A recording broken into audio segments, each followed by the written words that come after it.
Ukraine पुरै तहस नहस भई ध्वस्त हुँदा युक्रेनबाट 23 नेपाली एक हप्ता पैदल यात्रा गरी फ्रान्स पुगेका छन्। रामेछापका विष्णु पाण्डेका गोडाभरि ठेला छन्। अनुहार थकेछ। करिब एक हप्ताको हिडाइले लखतरान छ र त्योभन्दा बढी सरिया र युक्रेन बीचको युद्धबाट भाग्दा सुनेका गोलीका आवाज कानमा गुन्जिरहन्छन्। आँखै अगाडि देखेको गोलीबारी र बारुदको धुवाँ सम्झिँदा अहिले पनि छिनछिनमा थस्किन्छन् उनी। रुस र युक्रेन बीच युद्ध सुरु भएपछि राजधानी किभ जोड्ने सबै राजमार्ग बन्द हुँदा विष्णु पाण्डे आफ्ना 11 जना साथीहरूसँगै किभमै थुनिए। नजिकै गोली र करेन्ट पट्किन थालेपछि मान्छेको भागाभाग सुरु भयो। किभबाट मानिसहरू बाहिरिन थाले र झिट झाम्ट बोकेर सबै बाहिरिन थालेपछि उनीहरू पनि आत्तिए। सुरु भएको 2-3 दिनमै बाहिरिन खोज्दा उनीहरूको बास पाएन। सार्वजनिक बस र रेल समेत बन्द भएपछि जनही एक हप्ता रिकमिन युक्रेनको मुद्रा तिरेर उनीहरूले एउटा ट्याक्सी लिएका थिए र तर ट्याक्सीले बीच बाटोमै छाडिदिएपछि करिब एक साता पैदल हिँडेर युक्रेन सहित सीमा जोडेको पोल्यान्ड पुगे। यता पट्किन्छन् उता आगोको तप्ला जस्तो सुई गर्छ। अब बस्नुहुन्न भन्ने भयो। ट्याक्सीकै पैसा असुलेर बीच बाटोमै छाडेर हिँड्यो। रेल र बस नपाएपछि हामी भोकभोकै एक हप्ता राति पनि नसुती हिँड्यौं। पोल्यान्डको सीमा आयौं र विष्णु पाण्डेले सुनाए। पाण्डे र उनका साथीहरू विद्यार्थी भिसामा युक्रेन पुगेको एक हप्ता मात्रै भएको थियो। नौलो ठाउँ, नयाँ भाषा, उनीहरू त्यसको पद्धति पनि भर्खर बुझ्दै थिए। युद्ध सुरु भएपछि भाषा नजानेकाले उनीहरू केही दिन अलमलमा परे। केही नेपालीहरू इन्टरनेटबाट सम्पर्क गरेर सूचना त लिए तर सिमानासम्म आउने कुनै माध्यम फेला परेन। त्यसैले कोठाका सबै सामान निकालेर उनीहरू पैदल हिँड्ने निर्णय पुगे। तापक्रम शून्यबाट पनि झरेर 5 डिग्री पुगेको थियो। धेरै दिन हिँड्नुपर्छ भनेर उनीहरूले लुगा फाटो पनि बोकेका थिएनन् र करिब एक साता उनीहरू त्यो ठन्डीमै 7 दिन हिँडे। बाटोमा किनेर खाने पसल पनि भेटेनन्। जताततै मानिसहरू भागदौड गरेको टापे टाप पोसाकका सैनिकहरू मात्रै देखिन्थे। 5 दिनसम्म त केही खान पिउन समेत पाइएन। धेरै भोक लागेपछि मान्छे त पागल जस्तो कता कता मात लागेको जस्तो हुने रहेछ। हामीलाई त्यस्तै भयो, पाण्डेले भने। पोल्यान्डको सीमा क्षेत्रमा आएपछि पनि सीमा पार गर्न 2-3 दिन लाइनमै बस्नु परेको थियो। दैनिक हजारौं मानिसहरू बाहिर लागेकाले सीमामा कडा नियन्त्रण र जाँचबुक हुन्थ्यो। पासपोर्टमा स्ट्याम्प लगाउन र दर्ता गरेर बाहिर निस्किने ठाउँमा 2-3 दिन कुर्नु पर्थ्यो। सीमा क्षेत्रमै असुरक्षा थियो र कहाँबाट छिटो बाहिरिन निस्किन आफूभन्दा अगाडिका मान्छेलाई लट्ठ्याउने, सुही हानेर ढालिदिने र आफू अगाडि बढ्ने सम्मको क्रियाकलाप हुने गरेको अनुभव विष्णुको भनाइ छ। आइतबार नेपाली सांस्कृतिक गृहले आयोजना गरेको होली मनाउने कार्यक्रममा विष्णुको टोली पुगेको थियो। केही आप्रवासीले त आफू अगाडिका मान्छेहरूलाई सुई हानिदिने रहेछन्। अगाडिका केही मान्छेलाई ढालिदिएपछि आफ्नो पारो छिटो आउँछ भनेर त्यस्तोसम्म गरेको देख्यो उनले भने। शून्यबाट पनि तल झरेको कठ्याङ रिनी ठाउँमा विष्णु चप्पलकै भरमा थिए। सीमा क्षेत्रमा केही आप्रवासीले उनको जुत्ता चोरिदिएपछि उनी कसैको दिएको चप्पलमै भरमा हिँडेका थिए। सीमा क्षेत्रमा अत्याधिक भिड भएको जुत्ता चप्पल र झोला समेत चोरी हुने गरेकाले धेरैको बेजोग भएको उनी आफैले देखे। मानिसहरूको रुवाबासी उस्तै देखिन्थ्यो। ससाना बालबालिका च्यापेर समेत मान्छे रोएको, छटपटाएको, भोगले रोएको देख्दा अहिले पनि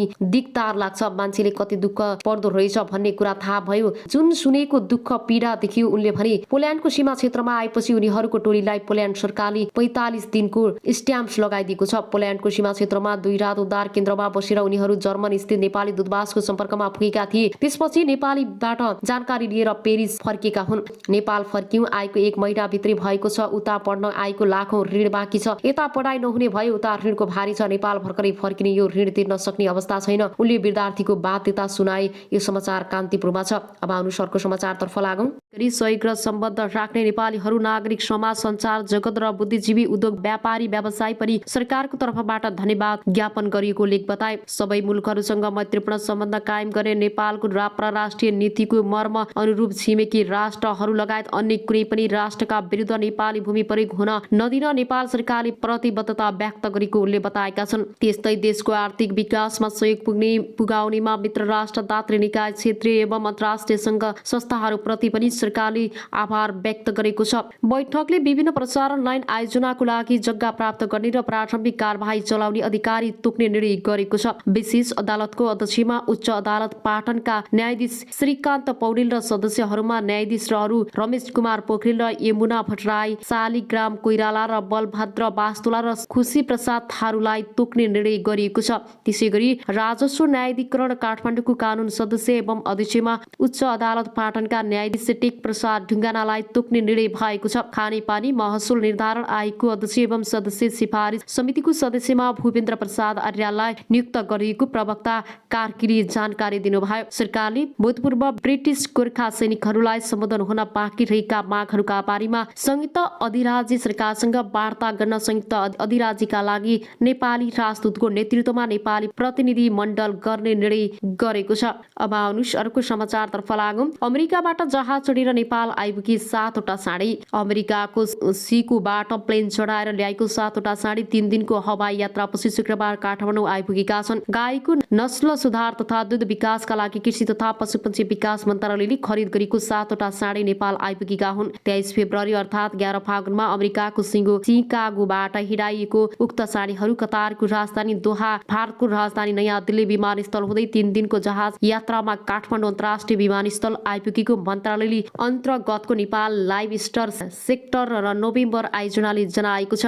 भारतको नयाँ दिल्लीसम्म कतार एयरवेजमा ल्याइएका साडीहरू त्यसबाट भने नेपाल एयरलाइन्सको जहाजमा चढेका थिए। नेपाल ल्याएका साडीहरूमध्ये 2वटा शक्ति 100% शुद्ध होलिस्टन जातका हुन् भने 5वटा 100% शुद्ध जर्सी जातको भएको आयोजनाका अनुगमन तथा मूल्याङ्कन अधिकृत डाक्टर केशव भट्टले जानकारी दिए। शुक्रबार आइपुगेको साडीहरू अहिले काठमाडौँमै आइसोलेसनमा राखेको र केही दिनमा पोखरामा रहेको बिर्री उत्पादन केन्द्रमा पठाइनेछ। कृत्रिम गर्भधान मार्फत नस्ल सुधार र दूध उत्पादन बढाउन 170 वर्षपछि स्केलमा पहिलो पटक 100% शुद्ध साडीहरू नेपाल ल्याएका छौं।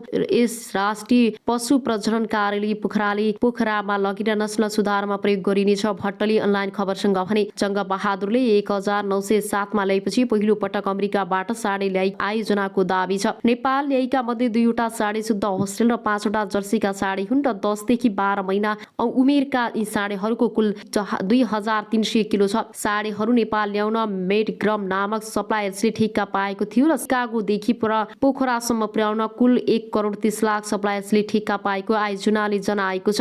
दूधका लागि किसानले व्यावसायिक रूपमा पालेको गाईमा उन्नत जातको नस्ल सुधार गर्न यी साडीहरू ल्याएको भट्टले बताए। राष्ट्रिय पशु प्रजनन कार्यालय पोखरामा यी साडी मार्फत संकलन हुने बेरिय स्थानीय नेपाली गाईलाई क्रस गराउँदा 50% गुण सर्छ। यसले हाम्रो गाईहरूको दुग्ध उत्पादन क्षमतामा बढ्छ र अनुगमन तथा मूल्याङ्कन अधिकृत डाक्टर भट्टराईले भने 18 देखि 21 महिनाका हुँदा वयस्क हुने यी साडीहरूबाट उत्पादन हुने बेरिय नस्ल सुधारका लागि उच्च कोटिको हुने राष्ट्रिय पशु प्रजनन कार्यालयले जनाएको छ। अब आउनुस् अर्को समाचारतर्फ लागौं। 2वटा मोर्चाको आकस्मिक बैठक। नेपाल कम्युनिस्ट पार्टीको केन्द्रीय कार्यालय बन्द गर काठमाडौँ बस्यो र नेपालका क्रान्तिकारी देशभक्त प्रगतिशील राजनीतिक शक्ति र नेपाली जनताको राष्ट्रिय रूपमा अस्वीकृत विरोध र देशव्यापी सङ्घर्ष गर्दा गर्दै पनि देउवा सरकारले रातारात एमसीसी कन्भ्याट पारित गर्न मूर्खता गरिरहेको छ। विज्ञप्तिमा यस्तो छ, राष्ट्रका विरुद्ध घोषणा गरिएको बन्द कार्यक्रमलाई पुरै तागतका साथ सफल पार्न देशभक्त वामपन्थी प्रगतिशील सच्चा लोकतन्त्रवादी लगायत आम जनसमुदायमा अनुरोध गरिएको छ।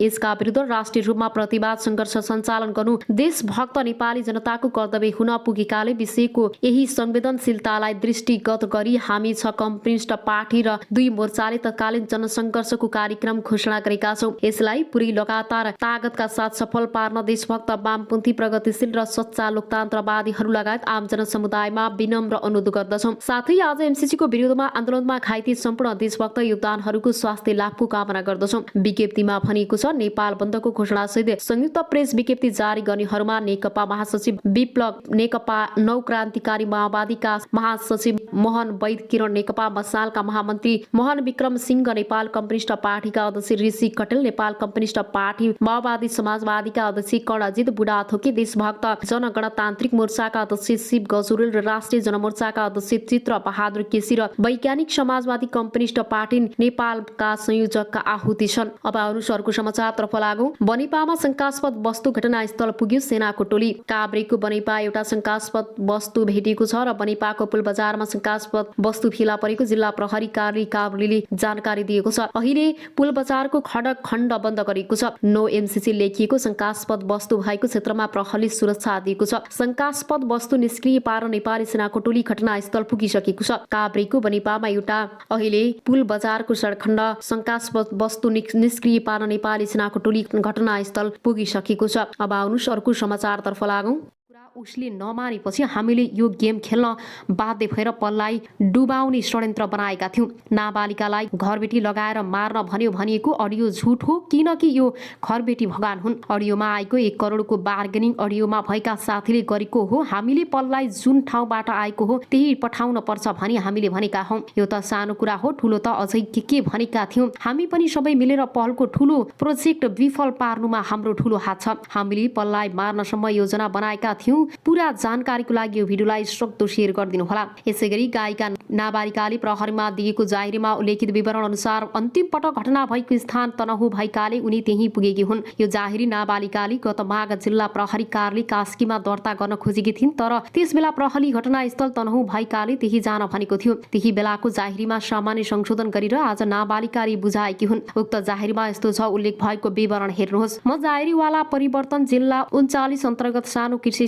पेसा व्यवसाय गरी श्रीमती छोराछोरी सहित 5 जनाको परिवार सबै आइरहेकोमा मेरी छोरी वर्ष 16 कि विगत 3 वर्षदेखि गायन क्षेत्रमा ख्याति कमाई स्वर राम्रो भएको कारण सामाजिक सञ्जालहरूमा समेत चर्चित भई इज्जत प्रतिष्ठा कमाउने काम गरेकी छन्। यसै क्रम